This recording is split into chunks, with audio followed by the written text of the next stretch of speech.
नमस्कार साथियों, आज हम सभी काव्य हेतु के बारे में पढ़ेंगे। तो सबसे पहले काव्य हेतु किसे कहते हैं, या काव्य हेतु से क्या अभिप्राय है, या काव्य हेतु का तात्पर्य क्या होता है। तो काव्य हेतु से अभिप्राय काव्य रचना के मूल कारणों से होता है, अर्थात कवि की काव्य रचना में सहायक तत्वों को काव्य हेतु कहा जाता है। जैसे किसी वस्तु के निर्माण में कुछ आवश्यक साधन होते हैं जिनके अभाव में उस वस्तु का निर्माण या फिर उस वस्तु का जो सृजन है वो संभव नहीं है, और जिन कारणों से, जिन साधनों से उस वस्तु का निर्माण संभव हो पाता है, उसका सृजन संभव हो पाता है, उसे हेतु कहते हैं। उसी प्रकार से काव्य में, काव्य रचना में या सर्जना के लिए कुछ आवश्यक कारण होते हैं और इन्हीं कारणों को काव्य हेतु कहा जाता है।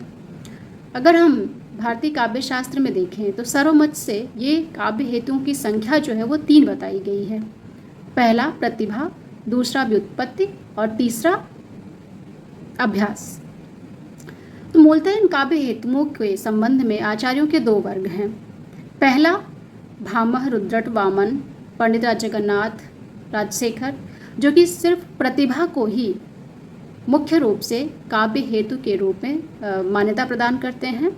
और दूसरा वर्ग ये दंडी, वाग्भट, मम्मट आदि का है, जो प्रतिभा, व्युत्पत्ति और अभ्यास तीनों को ही आवश्यक मानते हैं।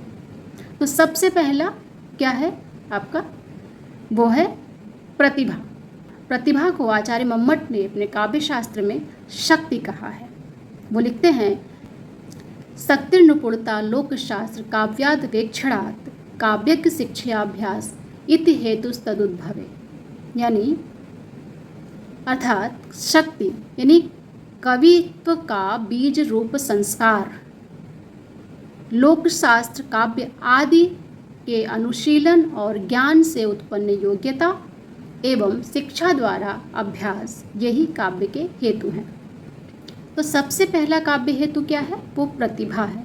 तो प्रतिभा की अगर हम बात करें तो प्रतिभा यानी कि योग्यता, जिसका संबंध योग्यता से है। और राजशेखर ने अपने ग्रंथ काव्य मीमांसा में प्रतिभा के 2 प्रकार बताए हैं, कार्यित्री प्रतिभा और भावयित्री प्रतिभा। तो कार्यित्री प्रतिभा क्या होती है?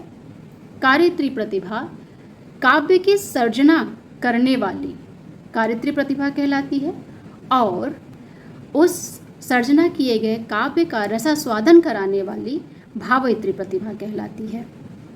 पुनः राजशेखर ने कार्यित्री प्रतिभा को 3 भागों में विभाजित किया, यानी कि इसके 3 प्रकार बताएं, सहजा प्रतिभा, आहार्या प्रतिभा और औपदेशिकी प्रतिभा। तो सहजा प्रतिभा क्या है?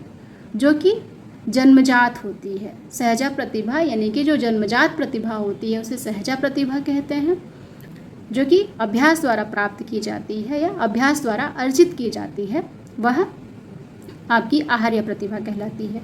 और जो शास्त्र आदि के अध्ययन से जो प्राप्त होती है प्रतिभा, वह आपकी औपदेशिकी प्रतिभा कहलाती है। दूसरा जो हेतु है वह है व्युत्पत्ति।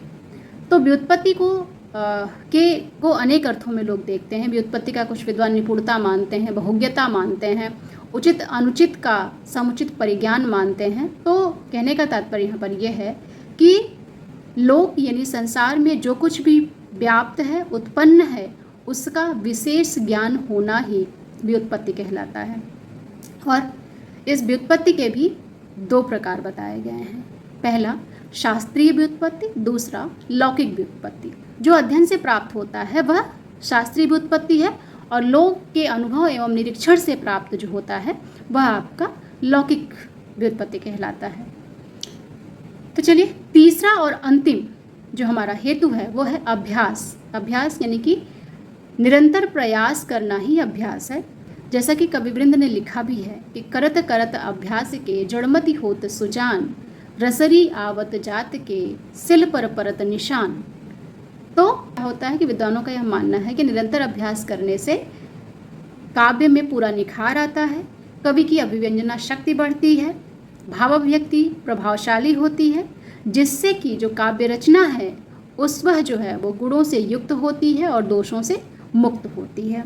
क्योंकि भिखारीदास ने अपने काव्य निर्णय में लिखा है कि एक बिना न चले रथ जैसे धुरंधर सूत की चक्र निपात है, यानी कि जैसे रथ एक ही चक्र से नहीं चल सकता, उसी प्रकार केवल प्रतिभा या केवल व्युत्पत्ति या केवल अभ्यास से काव्य रचना संभव नहीं हो सकती। अर्थात काव्य रचना के लिए काव्य हेतु के रूप में इन तीनों ही हेतुओं की आवश्यकता होती है, उतनी ही तीनों का उतना ही महत्व होता है।